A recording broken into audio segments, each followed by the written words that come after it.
오늘 마가복음 4장 우리가 잘 아시는 씨 뿌리는 자 또 네 가지 땅에 대한 비유를 우리가 말씀을 통해서 듣고 있습니다. 네 가지의 땅이 나오는데 요약을 하자면 길가에 떨어진 땅, 길가에 떨어진 씨는 새들이 와서 먹었고, 또 돌밭에 떨어진 씨는 해가 돋아 타서 말랐고, 또 가시떨기에 떨어진 씨는 가시 때문에 결실을 맺지 못하였다라고 예수님께서 말씀하시고, 그리고 마지막에 좋은 땅에 떨어진 씨는 무성하게 결실을 하여 30배, 60배, 100배가 되었다라고 오늘 여러분 잘 아시는 비유의 말씀이지요. 그리고 나서 바로 제자들이 예수님께 묻습니다. 이 비유의 뜻이 무엇입니까? 그래서 바로 예수님께서 이어서 이제 10절부터 이렇게 비유에 대해서 설명을 해주고 계십니다. 오늘 말씀을 통해서 우리가 어떻게 하면 30배, 60배, 100배의 결실을 맺을 수 있는가 좀 몇 가지 교훈을 좀 살펴보기를 원하는데요.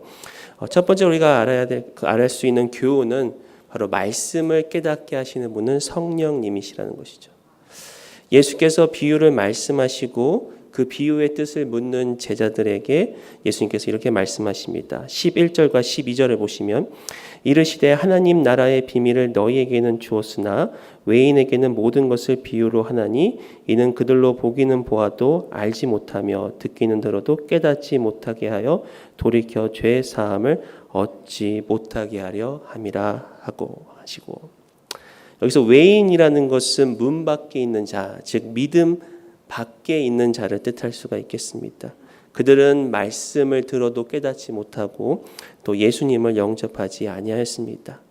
바로 그들에게는 이 말씀이 들려도 깨닫지 못하기 때문에 예수님께서는 저들에게 비유로 말씀을 하신다. 특별히 11절 다시 보시면 하나님 나라의 비밀이라고 말씀하고 있습니다. 이 비밀은 사도 바울도 성령님을 통하여 그에게 계시로 임하였다라고 그가 고백을 합니다. 에베소서 3장 3절에 곧 계시로 내게 비밀을 알게 하신 것은 내가 먼저 간단히 기록함과 같으니, 즉 우리가 이 문자적으로 있는 이 성경 말씀 또 선포되어지는 이 설교의 말씀들이 우리가 듣기는 하나 그 말씀을 깨닫고 그 안에 하나님의 비밀을 깨닫게 하시는 분은 성령님이신 줄 믿습니다. 더 나아가서 이 하나님 나라의 비밀이라는 것은 사도 바울이 골로새서 1장 27절에 이렇게 말씀을 하십니다. 하나님이 그들로 하여금 이 비밀의 영광이 이방인 가운데 얼마나 풍성한지를 알게 하려 하심이라. 이 비밀은 너희 안에 계신 그리스도시니 곧 영광의 소망이니라. 바로 이 하나님 나라의 비밀이라는 것은 결국 예수 그리스도시라는 것이죠. 그래서 예수님께서는 이 비유를 통하여 예수 그리스도에 대해서 말씀을 하고 있다라는 것입니다. 그리고 이 말씀이 결국은 모든 비유의 어떻게 보면 시작점과 같다라고 예수님께서 말씀하시는데, 그 이유가 13절에 보시면은 또 이르시되 너희가 이 비유를 알지 못할진대 어떻게 모든 비유를 알겠느냐. 그러니까 이 네 가지 땅에 뿌려진 씨의 비유는 모든 비유를 알기 위한 어떤 인문과 같다라는 것을 알 수가 있는데, 왜냐하면 이 말씀, 특별히 하나님 나라의 비밀 예수 그리스도에 대해서 이 비유는 말씀하고 있다라는 것입니다. 성령님께서 우리에게 계시하시고 성령님께서 우리에게 임하셔야만 우리는 말씀을 깨달을 수 있습니다. 마치 이 오순절 사건에 나오는 이 베드로의 설교처럼 그가 성령을 받았을 때 요엘 선지서 2장을 통해서 그 예언이 지금 이 순간에 이루어졌다라고 그가 풀이할 수 있었던 것, 그리고 수많은 영혼들을 주님께 인도할 수 있었던 것도 결국은 성령을 받았기 때문에, 성령을 통해서 말씀을 깨달았기 때문에 그가 그 말씀을 또 전할 수 있었고, 그 말씀 가운데 수많은 그런 열매들을 우리가 맺는 것을 알 수가 있습니다. 이와 같이 말씀을 깨닫고 우리의 신앙의 첫 발돋움은 바로 성령의 역사로 시작되는 것을 우리가 알 수가 있다는 것이죠. 그렇기 때문에 우리가 말씀을 읽을 때마다 또 말씀을 들을 때마다 성령의 조명을 우리가 받기를 같이 기도하며 하나님 앞에 나아가야 한다는 것입니다. 예수님께서는 이러한 비유들을 좀 설명하고 있는데요. 우리 같이 한번 말씀을 통해서 이 비유가 어떤 설명들인지 같이 한번 보기 원합니다. 첫 번째 비유의 해석은 다음과 같습니다. 15절 보시면 말씀이 길가에 뿌려졌다는 것은 이들을 가리킴이니 곧 말씀을 들었을 때에 사탄이 즉시 와서 그들에게 뿌려진 말씀을 빼앗는 것이요. 이들은 마치 그 문 밖에 있는 사람들과 같이 이 애초에 말씀에 대한 관심과 그런 간절함이 없는 사람들, 즉 이 말씀이 뿌려졌지만 즉시 사탄이 와서 그 말씀을 빼앗는 사람들이라고 이야기를 합니다. 여기서 우리가 주목할 표현은 바로 즉시라는 것이죠. 그러니까 성령님의 역사를 통해서 말씀이 깨달아지지 않는 자들, 또 문 밖에 있는 외인과 같이 문 밖에 있는 자들, 믿음 안에 있는 믿음 밖에 있는 자들은 아무리 말씀이 선포되어져도 즉시 사탄이 와서 그 말씀을 빼앗기 때문에 그들 가운데는 열매가 없다라는 것이죠. 또 두 번째 비유는 16절과 17절 보시면 또 이와 같이 돌밭에 뿌려졌다는 것은 이들을 가리킴이니 곧 말씀을 들을 때에 즉시 기쁨으로 받으나 그 속에 뿌리가 없어 잠깐 견디다가 말씀으로 인하여 환난이나 박해가 일어나는 때에는 곧 넘어지는 자요. 이 말씀을 듣고 또 그 순간에는 은혜를 받고 또 말씀이 깨달아지지만 어떤 환난과 박해로 인하여 그것을 이겨내지 못하고 넘어지는 그런 연약한 사람들을 예수님께서 말씀하고 있습니다. 근데 우리가 이 말씀 가운데 좀 주목해야 될 표현이 예수님께서는 이 17절에 말씀으로 인하여 환난이나 박해가 일어난다라고 말씀합니다. 그러니까 우리가 말씀을 받았을 때 또 그 말씀 가운데 은혜를 받고 또 하나님의 풍성함을 또 우리가 믿음으로 기쁨으로 누리지만 때로는 이 말씀으로 인하여 우리에게 다가오는 고난과 박해가 있다라는 것입니다. 예수님의 제자들도 예수님 때문에 그들이 고난과 박해를 당하였고 또 사실 지금 이 시대를 사는 저와 여러분들도 마찬가지로 우리가 믿음을 생활을 하면서 다가오는 고난들이 우리는 분명히 있음을 알고 또 그 고난들을 잘 대처하고 또 잘 이겨나갈 때 하나님은 그만큼 우리에게 우리를 성장시키시고 더욱더 예수님을 닮아가는 그런 삶, 또 연단받는 그런 삶을 우리가 고난을 통해서 받고 있음을 우리는 너무나 잘 알고 있습니다. 누구나 다 고난은 원하지 않지만 고난은 우리에게 찾아오는 손님이라는 것이죠. 근데 여기서 말씀과 같이 우리가 이러한 고난을 이기고 견딜 수 있는 길은 바로 깊이 뿌리를 내리는 것입니다. 이 돌밭에 뿌려졌던 씨앗들이 그들이 환난 가운데 넘어졌던 이유는 그 말씀에 깊이 뿌리가 없었다. 그러니까 우리가 연단을 이겨내는 길도 역시 예수님께 깊이 뿌리를 내릴 때 마치 나무가 클수록 더 깊이 뿌리가 내려져 있는 것 같이 우리 또한 겉으로 드러나는 것보다 말씀 가운데 또 예수님께 깊이 뿌리를 내렸을 때 그 고난과 연단을 이겨내고 쉽게 넘어지지 않는다는 것입니다. 그래서 우리가 처음 예수님을 만나고 또 어떤 은혜의 체험을 했으면 반드시 말씀으로 이어져야 됩니다. 저도 이렇게 목회를 하다 보니까 특별히 우리 젊은 청년들을 이렇게 목회를 하다 보니까 이렇게 어떤 수련회나 또 기도회를 통해서 은혜를 체험합니다. 정말 불같은 열정들이 일어나는데 말씀으로 이어지지 않으면 그 열정이 금방 사그라지는 것을 알 수가 있습니다.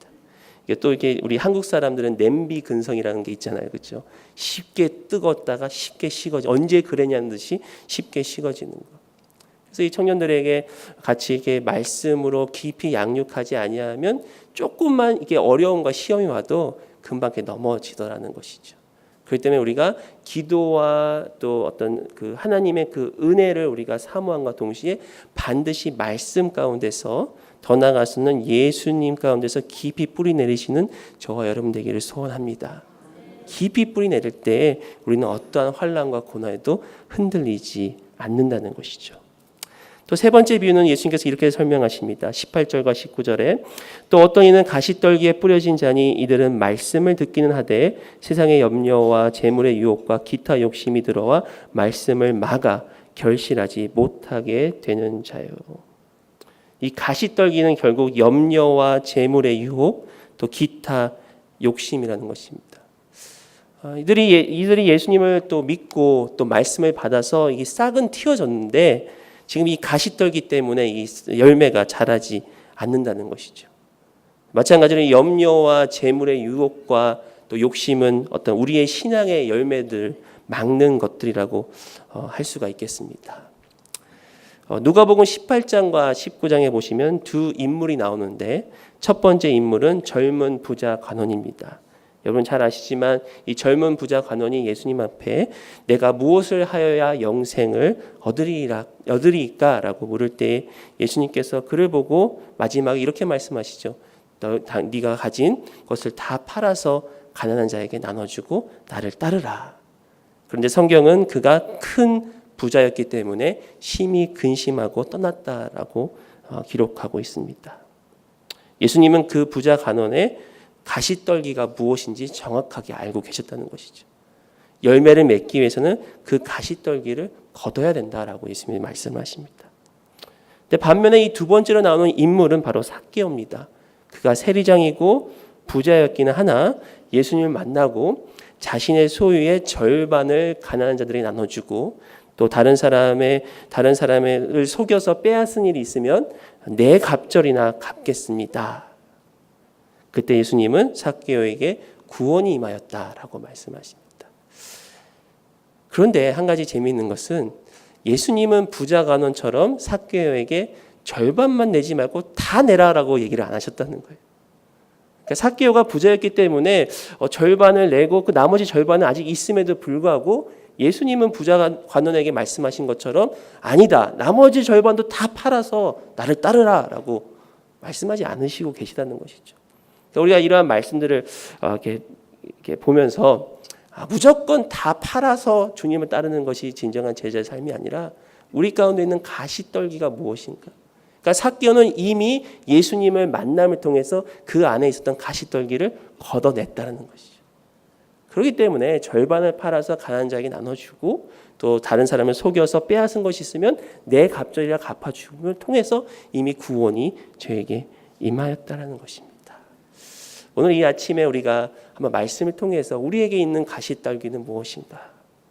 어떤 염려나 근심이 있는지, 또 재물의 유혹, 또 기타 욕심, 또 그 외에도 예수님께 우리가 깊이 뿌리를 박을 것을 또 막고 있는 그런 가시떨기, 또 열매를 자라는 것을 막고 있는 가시떨기가 무엇인지 한번 같이 생각하는 이 아침이 되었으면 좋겠습니다. 마지막 예수님께서는 이 좋은 땅이라는 것을 이렇게 말씀하시죠. 20절에 보니까 좋은 땅에 뿌려졌다는 것은 곧 말씀을 듣고 받아 30배, 60배나 100배의 결실을 하는 자니라. 좋은 땅, 열매를 맺는 땅입니다. 또 우리가 모두가 잘 아시는 이 옥토입니다. 좋은 땅은 30배, 60배, 100배의 결실을 맺을 수 있다. 여기서 얘기하는 좋은 땅이라는 것은 말씀을 듣고 순종할 수 있는 그런 부드러운 마음이라는 것을 우리가 알 수 있죠.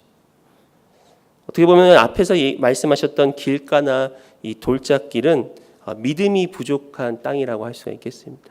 믿음이 부족하기 때문에 세상 염려로 또 근심으로 또 넘어지고 또 시험과 환난이 올 때 넘어지고 그 믿음의 열매들이 자라지 못하는 것을 알 수가 있죠.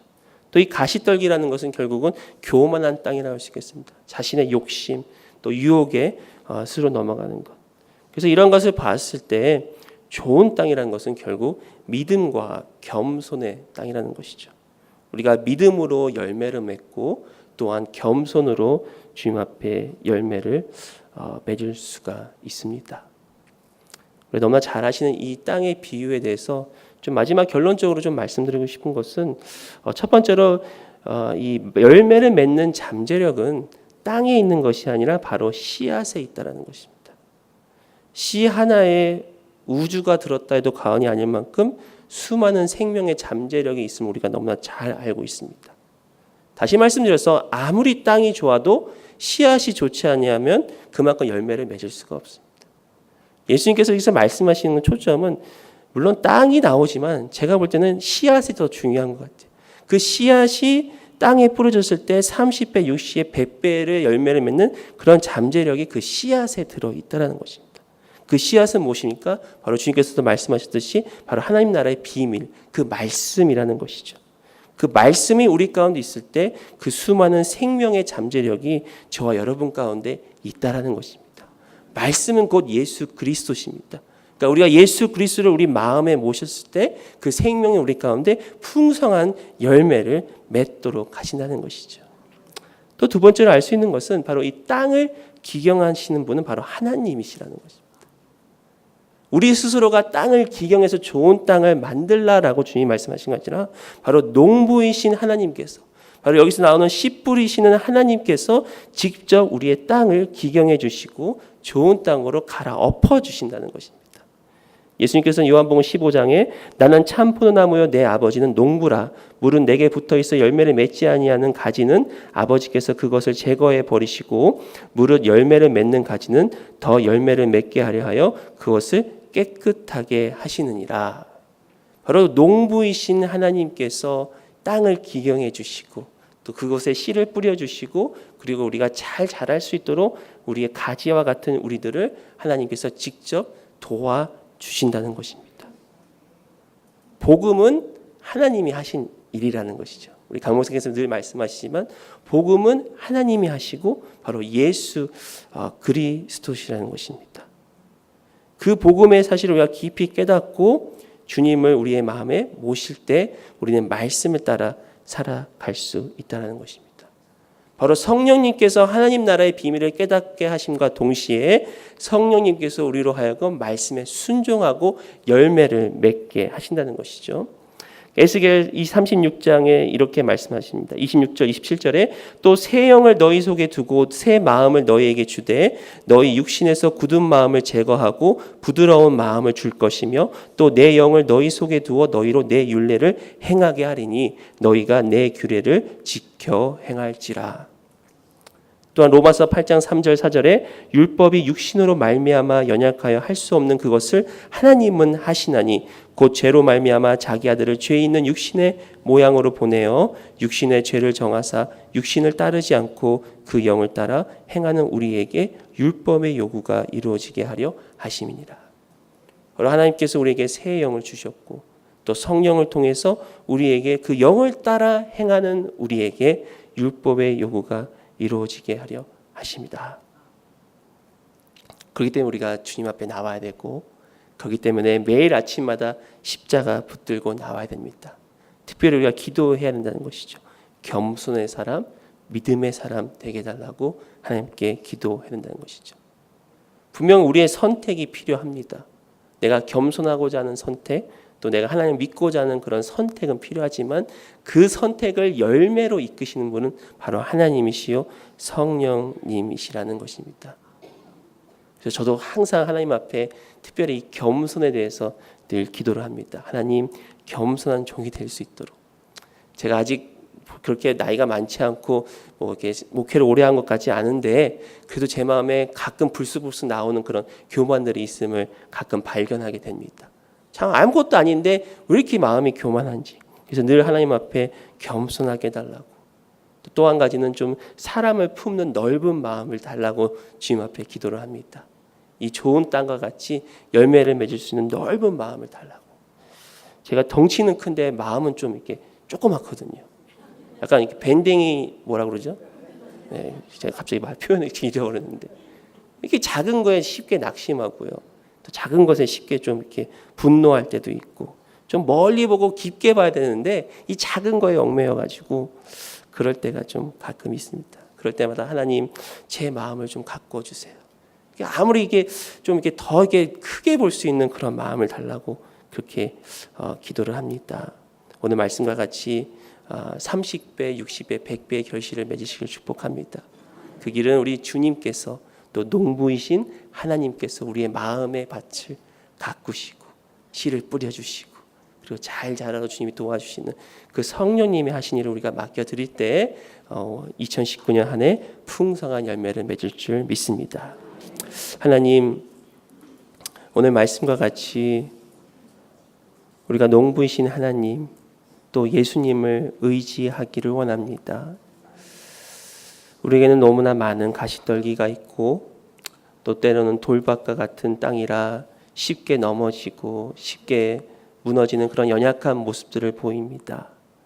이 시간도 오직 우리 주님만 붙잡고 주님 한 분만 바라보며 나아가기를 원합니다. 하나님의 말씀의 씨앗 안에 담겨 있는 무한한 생명의 잠재력을 보게 하시고 그 씨앗이 결국 우리를 통하여 많은 열매를 맺을 수 있도록 하나님 축복하여 주시옵소서.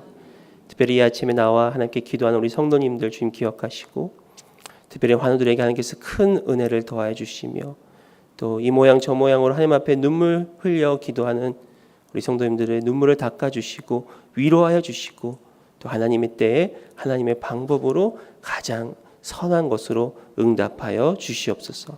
감사드렸고 예수님의 이름으로 기도드리옵나이다.